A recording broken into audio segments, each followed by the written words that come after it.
Good morning students. आज के इस वीडियो में हम फाइनली एक सम करेंगे अकाउंटिंग ट्रीटमेंट ऑफ गुडविल का। बुक का ही सम है हमारी page number 78, question number numerical sum में फर्स्ट क्वेश्चन है। ठीक है भाई, अब तक हमने ये क्लियर करा है कि sir accounting treatment of goodwill at the time of admission of a new partner हम मिनिमम 2 एंट्री करते थे, मैक्सिमम में 4 एंट्री करनी होती है। जो बिल्कुल फिक्स चल रही है, फर्स्ट एंट्री न्यू पार्टनर जो कैपिटल गुडविल इंट्रोड्यूस करेगा, okay. Second entry new partner goodwill is compensation amount which will be raised और credited by old partners in their sacrifice ratio. Third और फोर्थ एंट्री अगर आपको information बोले कि cash goodwill को वो विड्रॉ कर रहा है तो आप लेके चलेंगे, otherwise no. And number 4 and final, अगर self generated goodwill of the firm, goodwill account is already appear in the books, अगर आपको गिवन है it is a self generated goodwill, आप उसको always accounting standard 26 and Indian accounting standard 38 के according return of ही करेंगे, okay. अब तो उसने एक ही सम में चारों कंडीशन आपको दी है, तो थोड़ा मैं कॉलम वाइज इसको एक्सप्लेन करूंगा। कुछ एंट्री सिमिलर्स भी चलेगी जो मुझे बार बार रिपीट करने की जरूरत नहीं है, ठीक है ना।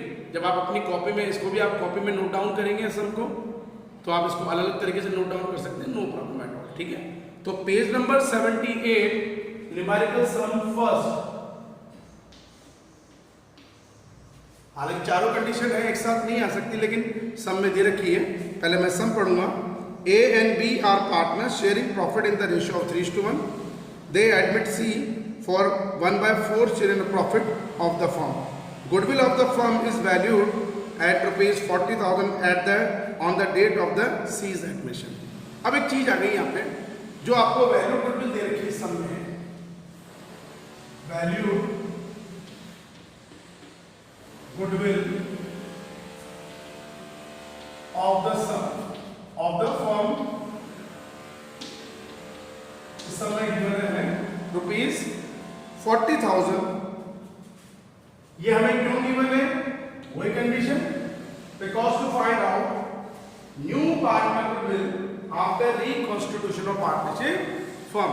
अब हम इसमें पहले वही करेंगे, value goodwill of firm given है आपके पास में। अब इसमें न्यू पार्टनर का कितना शेयर है, न्यू पार्टनर कितना कंपनसेशन पे करेगा ओल्ड पार्टनर को बिकॉज ऑफ देयर सैक्रिफाइसिंग, हम कैलकुलेट कर लें। उसका शेयर है 1/4, so C share of goodwill is 40,000 into 1/4, that is rupees 10,000, okay. अब इस 10,000 को हम मान रहे हैं it is a compensation amount. Right to share in a profit के लिए उसे यही पैसा देना पड़ता है, right to share in assets के लिए या right to share in participating future business activities of the partnership firm, उसको कैपिटल देनी होती है। Right to share in profit के लिए उसे कंपनसेशन। तो इस कंपनसेशन अमाउंट को हम in sacrificing ratio of old partners के अंदर रेस कर देंगे, मतलब कि पॉजिटिवली मान के क्रेडिट कर देंगे, ओके। अब इसने तो कंडीशन क्या डाली, चलो कैपिटल के बारे में इंफॉर्मेशन नहीं है, कोई बात नहीं, क्योंकि हमें एक चीज अच्छी तरह पता है, जब भी कोई नया पार्टनर फर्म में एडमिशन लेगा उसके लिए 2 चीज कंपलसरी है लेकर आना। राइट टू शेयर, मैं रिपीट कर रहा हूं दोबारा से, right to share in assets के लिए ही will give capital and articles और गुड्स और एसेट्स, और right to share in profit के लिए he will pay compensation amount, जो old partner always sacrificing ratio में रेस करके चलेंगे, ठीक है। अभी क्या बोल रहे थे अपने point, pass necessary general entries in the following cases.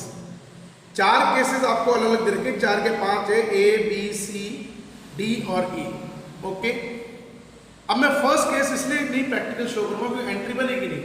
जैसे फर्स्ट केस क्या बोल रहा है, A, C pays of a share of goodwill privately to A and B। C का शेयर गुडविल का आया था 10,000। ए कंडीशन में वो आपको ये बोल रहा है कि उसने प्राइवेटली दे दिया है।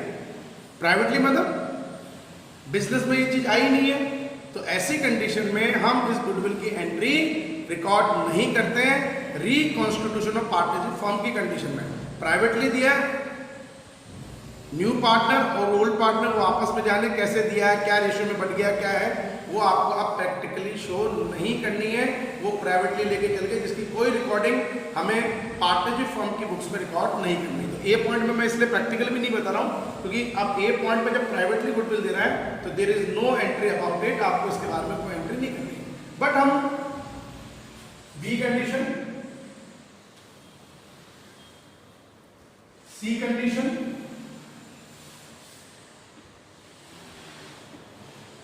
डी कंडीशन और ई कंडीशन में क्या एंट्री करेंगे। ये कंडीशन बी हो गई, सी, डी और E. Okay, minimum 2 entry, maximum 4 entry, ये आप ध्यान रख के चलेंगे। लेकिन किस कंडीशन में क्या है ये हमें देखना। एंट्री सिमिलर्स होती है, कोई प्रॉब्लम नहीं आती है हमें, इतना कोई दिक्कत नहीं होता है, ठीक है।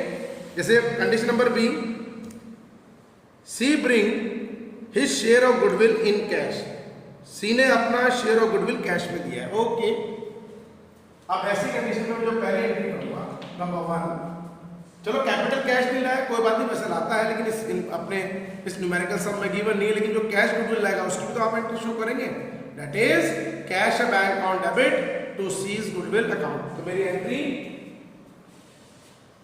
कैश, मैं सिस्टमेटिक तरीके से नहीं कर रहा हूं, वहां आप जब अलग अलग शो करोगे तो डेट पर्टिकुलर अलग, debit amount, credit amount to C's goodwill account. Okay, how many amount, that is 10 amount. अब इसी चीज को कंटिन्यू करेंगे हम, it is a compensation amount, और ये कंपनसेशन अमाउंट हम ओल्ड पार्टनर के सैक्रिफाइसिंग रेशियो में रेज करते हैं। ओके, तो आपने अगर इस गुडविल को हमने ओल्ड पार्टनर के सैक्रिफाइस रेशियो में रेज करना। अब एक इंपॉर्टेंट बात ध्यान रखना, जब हमारा अगला वीडियो आएगा उसमें हम डिटर्मिनेशन ही करके चलेंगे, उसमें आप और अच्छी तरह से समझ जाएंगे। यहाँ पे न्यू पार्टनर का शेयर है 1/4, जो एक फर्म से वो ले रहा है आर्टिफिशियल पर्सन से। तो बेटा ऐसी कंडीशन में जब कोई भी आर्टिफिशियल पर्सन न्यू पार्टनर को उसका शेयर पे करती है, वैसे दे तो पार्टनर्स ही रहते हैं नेचुरल पर्सन से, बट हम डायरेक्टली नहीं मान के इनडायरेक्टली मानते, पार्टनर्स दे रहे हैं बट डायरेक्टली वो फर्म पे कर रही है। तो ऐसी कंडीशन में जो पार्टनर ओल्ड पार्टनर हैं वो अपने इस शेयर को ओल्ड रेशियो को सैक्रिफाइस कर देंगे।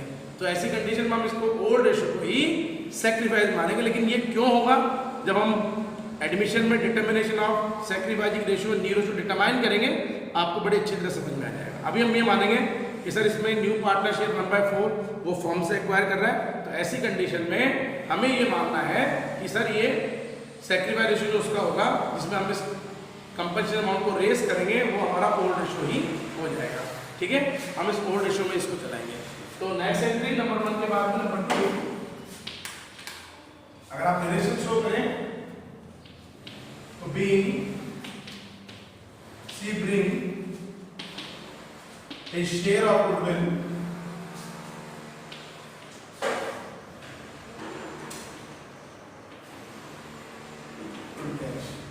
ओके। नंबर 2, ये गुडविल कंपनसेशन अमाउंट है, ओल्ड पार्टनर के सैक्रिफाइस में रेज कर लीजिए, C is goodwill account debit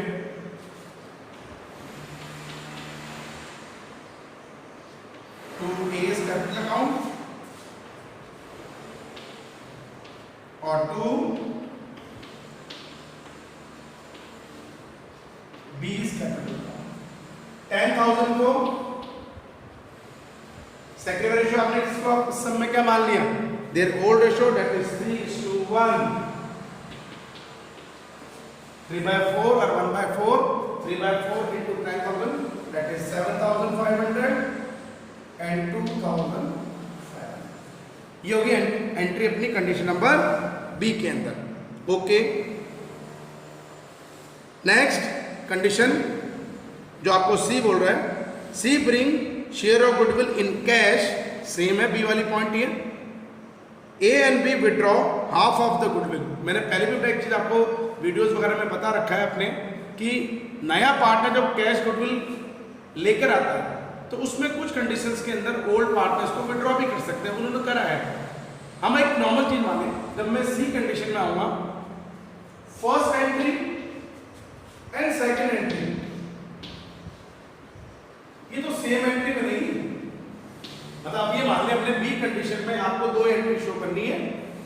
number 1 goodwill, capital नहीं है कोई बात नहीं, जो वो गुडविल कैश लेकर आ रहा है, कैश है bank account debit to new partners, capital account goodwill account sorry, and then goodwill raise in sacrifice ratio of the old partner, that is C's goodwill account debit to A's capital and b's capital. Narration इसकी being C's goodwill raised in sacrifice ratio in old partners. Okay, अब जब मैं condition में सी में आऊंगा, मेरी पहली entry same as it is cash bank account debit to C's goodwill account, and second entry भी सेम हो गई, आपने इसको रेज कर दिया. अब थर्ड एंट्री हम जो इसमें शो करेंगे, एक एडिशनल एंट्री आएगी, वो क्या आ गई कि गुडविल का जो हाफ गुडविल थी, कैश गुडविल का हाफ जो है वो एआरबी ने विड्रॉ कर लिया, कैपिटल पे नेगेटिव इफेक्ट. गुडविल लाया, रेस करा, इट इज अ पॉजिटिव, और गुडविल जब वो विड्रॉ कर रहा है कैश में, दैट इज नेगेटिव. तो हमारी एंट्री हो गई A's capital account debit,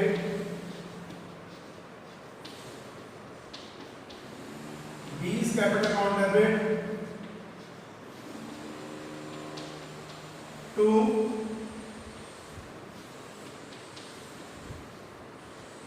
cash bank. Okay, अब अमाउंट अपने पास हाफ है, इसको हम डिटरमाइन कर रहे हैं. ओके, अब हाफ गुडविल, जितना उसके शेयर में गुडविल आ रहा है 7,500, 2,500 पार्टनर उसी को तो विड्रॉ करेंगे हाफ, तो हाफ आप इसी को कैलकुलेट करें. 7,500 का हाफ 3,750, 2,500 का half 1,250, that means total 5,000. Okay, चाहे 5,010 का हाफ करके 5,000 लेके चाहे उसको 3:1 में, लेकिन उसमें थोड़ा लंबा प्रोसेस है, तो जितना सर्टन पार्ट ओल्ड पार्टनर्स के शेयर में आया उसका हाफ कर लीजिए, that is 3,750 and 1,050. Narration being half cash goodwill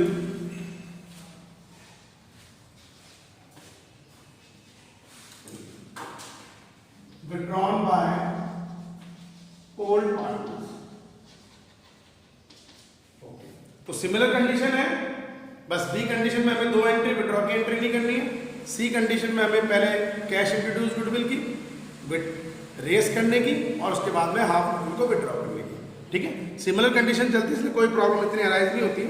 next condition, point number D, C bring ₹6,000 in cash out of his share of goodwill. अच्छा पॉइंट है, उसकी गुडविल हमने असाइन कर रखी है 10,000 कि भाई आपको कंपनसेशन 10,000 लेके आना है. एपी ने बोला आप हमको लॉस दे रहे हो, तो एज ए कंपनसेशन आप हमें 10,000 दीजिए. अब वो बोलता है सर कि मेरे पास में 6,000 तो कैश है, आप 6,000 तो मेरे कैश ले लीजिए, बाकी मैं प्रॉमिस करता हूँ आपको बाद में देता हूँ. इस पॉइंट को अपन बोलते हैं अनेबल गुडविल. 10 में से 6 कैश आ रही है, ठीक है, और बाकी जो 4,000 है वो अनेबल गुडविल है, वो भी मैं ओल्ड पार्टनर के सेक्रीफाइस रेशियो में रेस तो करूंगा, लेकिन करंट अकाउंट के बेस पे. अब मैं इसकी भी एंट्री शो करूं. पहले एंट्री वही सिमिलर, लेकिन इस एंट्री में हम उतनी कैश गुडविल को शो करेंगे जितनी वो कैश इंट्रोड्यूस कर रहा है, दैट इज ₹6,000. 6,000 इसने कैश में इंट्रोड्यूस करी है. ओके, 6,000 इंट्रोड्यूस करा है, तो cash bank account debit to C's capital C's goodwill account.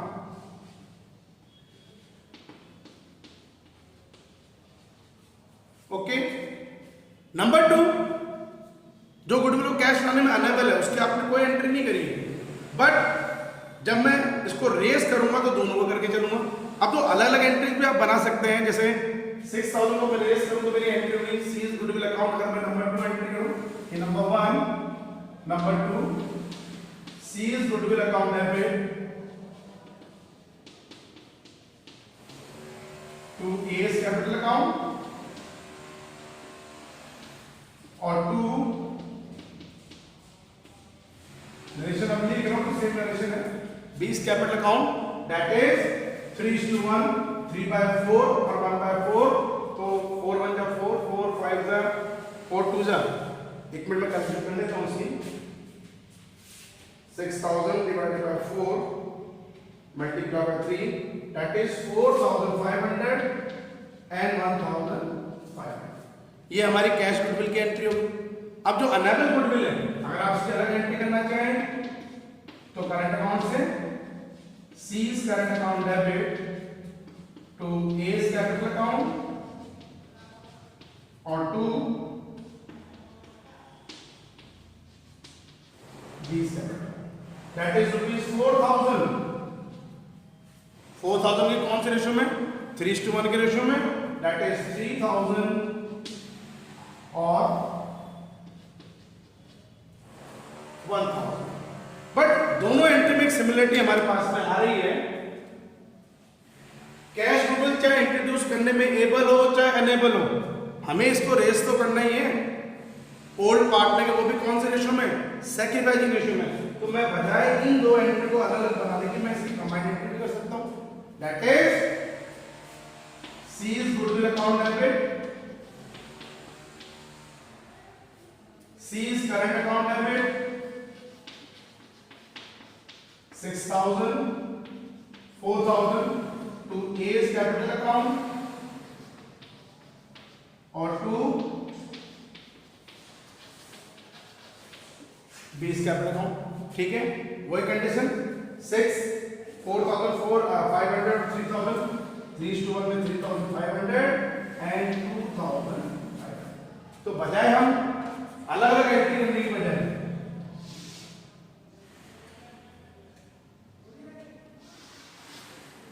हम इसके कंबाइंड एंट्री भी शो कर सकते हैं, वो आप पे डिपेंड है, कोई प्रॉब्लम नहीं है। तो यहाँ पे कंडीशन पार्टली वाली बात आ गई, इंट्रोड्यूस करने में एबल भी है अनेबल भी है, लेकिन रेस हमें दोनों कंडीशन में करना है। अगर कैश गुडविल लेकर आ रहा है तो goodwill account debit to old partners capital, अगर अनेबल है तो current account debit to old partners capital. Okay, ये कंडीशन हो गई। Last and final E condition, C is unable to bring share of goodwill in cash. अभी आप ये explain करिए, अगर नया पार्टनर कोई भी गुडविल कैश में अनेबल है तो करंट अकाउंट के बेस पे। अब एक चीज है, इसमें जो ये फर्स्ट एंट्री थी ये नहीं बनेगी, क्योंकि हम पहले एंट्री जनरली किसकी शो कर रहे हैं? न्यू पार्टनर जो कैपिटल और गुडविल कैश एंट्री। हाँ ठीक है, इसमें कैपिटल होती तो मैं उसकी एंट्री जरूर करता, cash bank account debit to C's capital, but capital के बारे में इंफॉर्मेशन नहीं है, तो हमारे लिए फर्स्ट एंट्री जो है वो बन रही है cash bank account debit to C's goodwill account, लेकिन in the condition of cash. अब कैश नहीं है तो मैं इसमें पहले एंट्री जो है cash bank account debit to C's goodwill नहीं करूंगा।